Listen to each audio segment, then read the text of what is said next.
Hi, it's Farley. How you doing? Today we're going to talk about inflation, the most unjust of taxes, or how your pockets are being vacuum cleaned without you even knowing it, dude. So, inflation, a tax, is it? Well, yes it is, and I'm here to tell you that it is. And so, this is exactly how it works. Taxation rates. Long ago, it was long discovered that if you charge people about 45%, they generally whinge. Yeah, it's not great. They complain, they cry, and they whinge. So 45% not good. 50%, well, people start crying if you start charging them 60%. And 60%, you got a revolution on your hands. So, they thought, the powers that be thought, well, okay, let's find another game. We'll charge them at 45, 50, we'll stick to that, but we still need to rustle up some money. So, tell me, Farley, just how does this work? Well, it's quite simple, really. We're going to stop asking people to pay more tax, right? We've maxed them out 45, 50%, and we'll make them think that that's okay. Now, what we need to do is to play with the money supply, and the money supply is the magic component. This is a thing you probably haven't heard much about, but it's what's going on. So we just print more money, okay? Increase money supply, right? But the side effect of printing more money is that prices will slowly drift up. This is stealth taxation, my friends, and it's very, very smart, right? It's the smartest thing you can do. So, if you have $100 in the US economy, or in any economy, 100 units, right? A coffee costs you 1 unit, right? So there's 100 of them, it'll cost 1 unit. But now if you increase the money supply to 200 units, obviously you're going to have to pay 2 units for that coffee, right? It's that simple.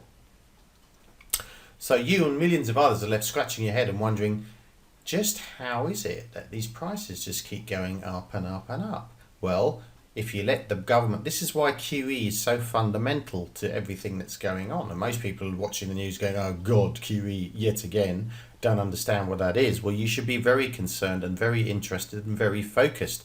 Every time they touch the printing press, they're printing more money, your cup of coffee's going up, right? So now I'm at great liberty to reveal to you the secret of how all of this works, and it's especially for Raging Golden Bull listeners today. How does it work? The secret revealed. Well, the secret is there is no secret. We're just being robbed blind. As you saw my previous piece, then you will know that we're being robbed blind. So prices are not rising. Big surprise. Prices are not rising. No, they're not. No, they're not. The value of the currency is depreciating. That's all. The paper, smelly little notes of paper that you have in your pocket are being devalued.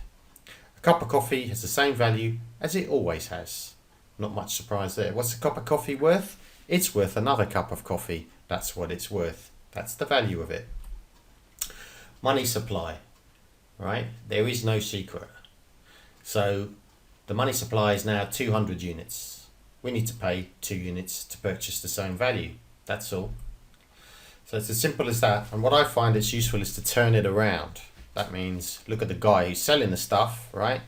He wants or he needs to receive the same value in return for his coffee. Yeah? And that's it.